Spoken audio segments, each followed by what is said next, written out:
Hello दोस्तों, नमस्कार। Welcome to K commerce academy, the destination where success begin. दोस्तों, मैं हूं के सर और आपके साथ पुणे यूनिवर्सिटी से रिलेटेड एक इंपॉर्टेंट पॉइंट से जुड़ चुका हूं। दोस्तों, आज का हमारा पॉइंट है फर्स्ट ईयर बीकॉम जो है उसके सब्जेक्ट्स कौन से हैं। स्टूडेंट्स, आप में से कई ऐसे भी स्टूडेंट्स होंगे जो साइंस से कॉमर्स में एंट्री किए। दोस्तों, कॉमर्स वाला का दिल बहुत बड़ा होता है, इसलिए साइंस से भी अगर आप आओ तो आपके लिए हमारा दरवाजा हमेशा खुला रहेगा। आप कभी भी कॉमर्स में एंट्री कर सकते हैं। तो अगर साइंस से आए हो तो डेफिनेटली आपके लिए तो टोटली न्यू है, क्या चल रहा है, कौन सा सब्जेक्ट है। और ऐसे भी ये टाइम आ चुका है बच्चों, कॉलेज लाइफ जीने का। यो कॉलेज लाइफ एंजॉय करने का टाइम आ चुका है और ग्रेजुएशन का फर्स्ट ईयर। लेकिन इसी मजे के साथ साथ कहीं ना कहीं स्टडी भी करना पड़ेगा। दोस्तों, दोनों चीजों को बैलेंस रखो। डेफिनेटली कॉलेज लाइफ बहुत मस्त है, लेकिन कॉलेज लाइफ में स्टडी भी उतना जरूरी है और एंजॉय भी उतना जरूरी है। बस आप प्रॉपर बैलेंस मेंटेन कर लो, आपको पूरे ग्रेजुएशन में कुछ भी तकलीफ नहीं होगी। ठीक? दोस्तों, ग्रेजुएशन में एग्जैक्टली सब्जेक्ट कौन से है, ये इन्फॉर्मेशन लेके हम आपसे आपके साथ जुड़ चुके हैं। तो फटाफट से हमारे पॉइंट पे आते हैं और मैं आपको डिटेल में समझाता हूँ कि एग्जैक्टली कौन से सब्जेक्ट है, कौन से सब्जेक्ट में क्या आता है और आपने क्या सिलेक्ट करना चाहिए। हमारे हिसाब से आपको सजेशन भी मिलेगा। So let's start today's topic after enjoying few seconds of music.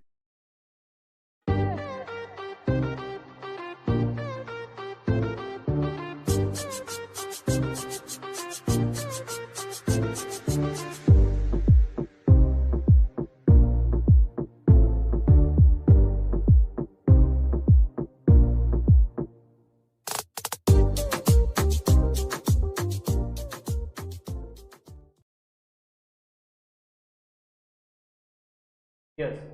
तो दोस्तों, फर्स्ट ईयर बीकॉम के सब्जेक्ट्स कौन से होते हैं, सब्जेक्ट कौन से हैं। पहले तो कंपलसरी सब्जेक्ट के बारे में बात करते हैं। तो दोस्तों, कंपलसरी सब्जेक्ट जो है, कंपलसरी इंग्लिश, नाम में ही कंपलसरी है तो ऑप्शन का सवाल ही नहीं आता। फाइनेंशियल अकाउंटिंग वन, मतलब अकाउंट्स हम बोलते हैं, बिजनेस इकोनॉमिक्स वन, ये तीनों सब्जेक्ट कंपलसरी है। दोस्तों, compulsory English one of the interesting subject, but ये बता दूं आपको, ये इंग्लिश आपको अच्छे से पढ़ना पड़ेगा। नॉर्मली हमें आदत क्या थी फुल टाइम तक वगैरह कि भाई हमें पैराग्राफ दिया जाएगा, उसमें से आंसर ढूंढने पड़ेंगे। नहीं नहीं नहीं नहीं, इस बार ऐसा नहीं होने वाला बच्चों। कंपलसरी इंग्लिश में बहुत सारी चीजें आपको याद रखनी पड़ती है और आंसर, जैसे क्वेश्चन पूछे जाते हैं डायरेक्ट आंसर लिखना है विदाउट पैराग्राफ, याद रख के, जैसे बाकी सब्जेक्ट के बारे में होता है ना, वैसा कंपलसरी इंग्लिश में आपको करना है। ठीक? तो कंपलसरी इंग्लिश ये सब्जेक्ट ऐसा है, मतलब आपको क्लास ज्वाइन करना है नहीं करना है आपके हिसाब से डिसाइड करो। अगर आपका अकाउंट इंग्लिश एकदम वीक है, आपने साल भर नहीं स्टडी किया है, मतलब रेगुलरली आप स्टडी नहीं कर सकते, of course you should join KKCA for this. Financial accounting, accounting का तो दोस्तों सवाल ही नहीं आता। अकाउंटिंग के लिए क्लास बहुत जरूरी है। क्यों?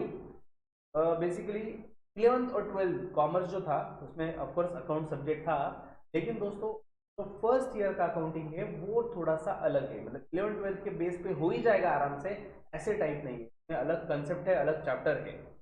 तो जो अब तक जो कवर चीजें नहीं हुई थी, जिसका बेस भी नहीं है, ऐसे भी कुछ टॉपिक्स आपको इस सिलेबस में देखने को। Next is business economics one, पूरा थियोरेटिकल सब्जेक्ट है, पूरी थ्योरी कुट कुट के भरी हुई है। और सबसे इंपॉर्टेंट चीज बच्चों, इसमें बहुत सारे ग्राफ है जो समझने के लिए कहीं ना कहीं क्रिटिकल जाते हैं। ठीक है? तो आप अगर सेल्फ स्टडी भी करना चाहो तो कर सकते हो, लेकिन वो ग्राफ वगैरह अंडरस्टैंडिंग का पार्ट थोड़ा सा अच्छे से, ग्राफ टेबल चार्ट जो है वो अच्छे से समझ लो। बिजनेस इकोनॉमिक्स ये theory subject, one of the theory theory theory भरा हुआ ऐसा वाला सब्जेक्ट। लेकिन अब अगर स्टार्टिंग से अच्छे से रीड करो, रेगुलर अगर उस सब्जेक्ट के टच में रहो, तो वो आपको ज्यादा डिफिकल्ट या डेंजरस नहीं लगेगा। Next, business mathematics and statistics. दोस्तों, अब ऑप्शनल सब्जेक्ट की बात करते हैं। तीन देखो, फोर्थ सब्जेक्ट जो है इसमें आपको तीन ऑप्शन है। एक है मैथ्स, दूसरा है कंप्यूटर और तीसरा है फाउंडेशन कोर्स इन रिस्ट्रक्चर। दोस्तों, अभी इसमें ऐसा है कि अगर आपका 11 12 भी मैथ्स था तो बहुत अच्छी बात है, तो आपने डेफिनेटली मैथ्स लेना ही चाहिए। ओके? अगर 11 12 मैथ्स नहीं मिला था, कुछ बच्चों का ऐसा भी था कि रिस्पेक्टिव कॉलेज में मैथ्स था ही नहीं, लेकिन मैथ्स अच्छा है पहले से और मैथ्स में इंटरेस्ट है, तो ऐसे सिचुएशन में मैथ्स सब्जेक्ट सिलेक्ट करना चाहिए। अगर मैथ्स से बहुत ही ज़्यादा डर लगता है, मैथ्स छोड़ के कुछ भी चलेगा सर लेकिन मैथ्स नहीं चाहिए, then definitely you can go for computer concept. तो C A, that is computer concept and application. ये भी अच्छा सब्जेक्ट है जिसमें कंप्यूटर रिलेटेड टेक्निकल नॉलेज दिया गया है, टेक्निकल चीज़ें हैं। तो ये भी मतलब आपके लिए अच्छा सब्जेक्ट रहेगा अगर मैथ्स पसंद नहीं है। और फाउंडेशन कोर्स इन रिस्ट्रक्चरिंग बच्चों, ये ऐसा सब्जेक्ट है कि बहुत रेयर कॉलेजेस में होता है, बहुत रेयर, मतलब नॉर्मली आपके कॉलेज में ऑप्शन मिलेगा भी नहीं आपको। तो अगर आपके कॉलेज में ये ऑप्शन रहेगा, ए कंपोनेंट भी बोलते हैं इसे, फाउंडेशन कोर्स इन रिस्ट्रक्चरिंग, पहले तो वो डिटेल में देख लीजिएगा।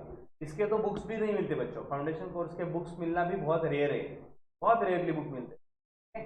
तो उसमें थोड़ा रिलीजन टाइप, रिलीजन धर्म मतलब जो होता है जो कस्टम्स थे अपने, जो पीढ़ियों से चला आ रहा है, ये सब चीज़ें, हाउ टू बिहेव वगैरह, ऐसी सब चीज़ें होती है फाउंडेशन कोर्स में। Next is OSD, that is organizational skill development, जो फिफ्थ सब्जेक्ट है बच्चों। टोटल 6 सब्जेक्ट है, 3 तो कंपल्सरी हो गए, फोर्थ मैंने अभी बता दिया, अभी फिफ्थ बता रहा हूँ। फिफ्थ सब्जेक्ट जो है उसमें ऑप्शन में क्या क्या है, ऑर्गेनाइजेशनल स्किल डेवलपमेंट, के बाद banking and finance, then commercial geography, defence organization manage and management, cooperation and managerial economics, ऐसे ABCF 6 ऑप्शन दिए गए बच्चों। 6 ऑप्शन दिए गए हैं, बट डेफिनेटली ये तो कंफर्म चीज है कि आप जिस भी कॉलेज में पढ़ रहे हो बच्चों, आपको 6 के 6 ऑप्शन नहीं मिलने वाले। 6 में से 6 ऑप्शन नहीं मिलते। तो नॉर्मली नॉर्मली कौन सा सब्जेक्ट कॉलेजेस में इजीली अवेलेबल हो जाते हैं, उसमें से एक है बैंकिंग एंड फाइनेंस। दोस्तों आजकल बैंकिंग के तरफ जाने वाला रुख जो है बढ़ चुका है, बच्चों का फ्लो बढ़ चुका है। बहुत सारे बच्चे सोचते हैं कि बैंकिंग करियर बनाएं, जैसे कि SBI PO, IBPS PO जैसे एग्जाम क्रैक करके बैंकिंग को करियर बनाएं। तो आपके लिए बैंकिंग एंड फाइनेंस ये सब्जेक्ट भी अच्छा रहेगा। ऑफकोर्स इसमें प्रैक्टिकल कोई मतलब सॉल्विंग वाली चीजें नहीं है, सब थ्योरी ही है, but it is quite interesting. Bank से रिलेटेड, फाइनेंस से रिलेटेड चीजें हैं, ठीक है। नेक्स्ट के अलावा उसके अलावा दोस्तों OSD, ऑर्गेनाइजेशनल स्किल डेवलपमेंट, ये भी बहुत सारे बच्चे लेते हैं।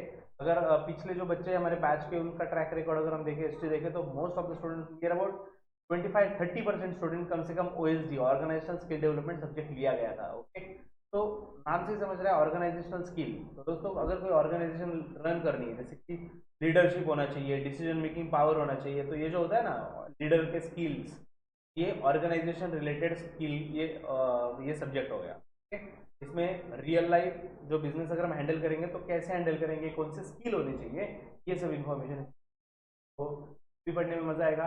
कमर्शियल ज्योग्राफी दोस्तों, कमर्शियल ज्योग्राफी, डिफेंस, ये सब्जेक्ट मैंने किसी को देखा नहीं है, मतलब रेयरली, बहुत रेयर बच्चे लेते हैं, तो एक बार सिलेबस देख के आप ले सकते हो। नेक्स्ट इज कोऑपरेशन, कोऑपरेशन और मैनेजरियल इकोनॉमिक्स, ये अगेन रेयर कॉलेजेस में अवेलेबल होते हैं, बट हाँ ये भी ऐसे है कि अगर आप अच्छे से रेगुलर बेसिस पे रीड करो कवर हो सकता है। अगर रेगुलर बेसिस पे रीड नहीं करना चाहते तो definitely you can join coaching, then वो सब्जेक्ट क्लियर हो जाएगा। ठीक, नेक्स्ट सिक्स्थ सब्जेक्ट जो बच्चों, 6 सब्जेक्ट होते हैं ना सेमेस्टर में, हर सब्जेक्ट को हर सेमेस्टर में 6 सब्जेक्ट, ऐसे 6 सेमेस्टर, 6 into 6 36 सब्जेक्ट रहेंगे आपके। ओके, छठा जो सब्जेक्ट है उसके लिए ऑप्शन देखो बच्चों, ABCDEF, मतलब अगेन क्या ऑप्शन दिया है, इसेंशियल ऑफ ई कॉमर्स। बहुत सारे बच्चे आजकल ये सोचते हैं कि ई कॉमर्स मतलब जैसे कि टेक्नोलॉजी बढ़ती जा रही है, ई बिजनेस बढ़ता जा रहा है, सब सब ई हो रहा है, ठीक, डिजिटल ट्रांजेक्शन बढ़ते जा रहे हैं। तो e commerce is one of the growing subject, जिसमें आपको टेक्नोलॉजिकल रिलेटेड ये जो लेटेस्ट चेंजेस हो रहे हैं बिजनेस में। एक जमाना था कि अगर कुछ खरीदना है तो दुकान में जाना पड़ता था, शॉप ढूंढते ढूंढते जाना पड़ता था, आजकल मोबाइल पे क्लिक करके खरीद सकते हैं, ये ई कॉमर्स का ही पार्ट है। Next is insurance and transport दोस्तों, जैसे कि लाइफ इंश्योरेंस, जनरल इंश्योरेंस, ये जो चीज़ें हैं ट्रांसपोर्ट रिलेटेड चीज कवर्ड की गई है। मार्केटिंग एंड सेल्समैनशिप, अगर आपको MBA मार्केटिंग वगैरह किसी का एम है कि भाई फ्यूचर में MBA ही करना है, मार्केटिंग में करियर करना है, मार्केटिंग बहुत पसंद है, या फिर खुद का बिजनेस संभालना है, उसके लिए मार्केटिंग सीखना जरूरी है, can select marketing and sales. Next मतलब इसमें यही है कि सेल्स कैसे बढ़ाया जाए, कौन सी स्किल रिक्वायर्ड होती है। Then C, that is consumer protection business ethics, consumer protection business दोस्तों, यहाँ पे पूरा कंज्यूमर के प्रोटेक्शन पे फोकस है इस सब्जेक्ट में। बिजनेस ने कौन से इथिक्स फॉलो करने चाहिए, बिजनेस ने कैसे बिहेव करना चाहिए, कस्टमर के लिए अच्छा रहना चाहिए, और अगर कस्टमर के साथ कुछ बुरा होता है तो कस्टमर के पास क्या सोल्यूशन है। जैसे वो कंज्यूमर कोर्ट में जा सकते हैं, जनहित याचिका वगैरह फाइल कर सकते हैं, हाई कोर्ट में, सुप्रीम कोर्ट में जा सकते हैं, तो क्या क्या कर सकते हैं, कंज्यूमर के प्रोटेक्शन के लिए सब कुछ इसमें दिया गया है। Next is BEE, that is business environment and entrepreneurship. दोस्तों नाम ही बता रहा है, business entrepreneur and entrepreneurship, business environment and entrepreneurship. तो दोस्तों इसमें जो एंटरप्रेन्योर है, मतलब जब बिजनेसमैन अगर बनना है तो उसके लिए क्वालिटीज जो रिक्वायर्ड होते हैं। बिजनेस इन्वायरमेंट मतलब इंटरनल इन्वायरमेंट, मतलब internal environment, external environment, external factors का बिजनेस पे क्या इंपैक्ट होता है, ऐसी बहुत सारी चीजें कवर की गई है। Foundation course in commerce again बहुत रेयर कॉलेजेस में है, तो आप सब एक बार डिटेल में बुक देख के डिसीजन लीजिएगा अगर ऐसा कुछ लेना है तो। एडिशनल इंग्लिश दोस्तों 7th सब्जेक्ट, अरे 6 सब्जेक्ट हो गए, 6 सब्जेक्ट हो गए, अब 7th की बात चल रही है। तो 11 12 13 14 15 16, हाँ 17, 117 बच्चों 7th वाला सब्जेक्ट जो है इसमें आपको लैंग्वेज सिलेक्ट करना है। Additional English is one of the best option for language. अगर आप महाराष्ट्र से हो, मराठी पे आपकी अच्छी कमांड है, then you can go for Marathi. Hindi universal है भाई, मतलब मोस्टली सबको आती है। बाकी Gujarati, Sindhi, Persian, Urdu, French, German, Sanskrit, Arabic, ये जो सब्जेक्ट्स है बच्चों, it depends on your language कि आप मदर टंग कौन सी है आपकी, आप किस लैंग्वेज में कंफर्टेबल फील करते हो वो हिसाब से आप सिलेक्ट कर सकते हो। Next is vocational. अगर आप वोकेशनल सिस्टम में, मतलब देखो नॉर्मल एक रेगुलर कोर्स होता है, वोकेशनल पेपर अलग होते हैं। अगर आपने वोकेशनल कोर्स में एडमिशन लिया हुआ है, वोकेशनल ग्रेजुएशन अगर आप कर रहे हो, तो उसके लिए 115 जो सब्जेक्ट है, तो पहले 4 तो हो गए वो ऊपर ही, तो 11 12 13 14, 115 वाला ऑप्शन है 5th वाला। वोकेशनल कुछ पेपर होते हैं बच्चों, computer application, paper advertising, paper tax procedure, paper computer application, paper advertising, paper tax procedure, vocational paper sorry tax procedure, paper advertising, ये ऑप्शन दिए गए बच्चों। अगर आप देखो ना तो 115 और 116 में ऑप्शन सेम है, मतलब अगर आप इसमें से आप एक सिलेक्ट कर लो, जैसे कि कंप्यूटर एप्लीकेशन 1, तो ऑफकोर्स आपको कंप्यूटर एप्लीकेशन 2 भी एप्लीकेबल है। अगर आप सिलेक्ट कर लो एडवर्टाइजिंग सेल्स प्रमोशन 1, यहाँ पे एडवर्टाइजिंग सेल्स प्रमोशन 2 आ जाएगा। सेकेंड टैक्स प्रोसीजर 1 सिलेक्ट करो तो टैक्स प्रोसीजर 2 आ जाएगा। तो ये दो सब्जेक्ट आपको सिलेक्ट करने हैं वोकेशनल के। स्टूडेंट्स वोकेशनल की ज़्यादा कुछ इन्फॉर्मेशन फिलहाल अवेलेबल नहीं है, और क्योंकि ये वीडियो बहुत ही ज़्यादा लंबा ना बन जाए इसलिए हम जस्ट ओवरव्यू बताया, यहाँ पे एक एक सब्जेक्ट का बस ट्रेलर बता दिया। लेकिन अगर आप सब्जेक्ट डिटेल जानना चाहते हो तो हम एक एक सब्जेक्ट के लिए भी डिटेल सेशन बनाएंगे, मैं आपको एक्जैक्टली उस सब्जेक्ट का इंट्रो पूरा डिटेल समझेगा। लेकिन उसके लिए बच्चों याद रखना, you have to join our telegram group. बच्चों हमारा टेलीग्राम ग्रुप है, टेलीग्राम ग्रुप को सब्सक्राइब कर लीजिए, ज्वाइन कर लीजिए, जहाँ पे आपको हर अपडेट मिलेगी। FY BCom, SY BCom, TY BCom हर स्टैंडर्ड के लिए अलग अलग ग्रुप बनाए हैं, लिंक हमने डिस्क्रिप्शन बॉक्स में प्रोवाइड कर दी है।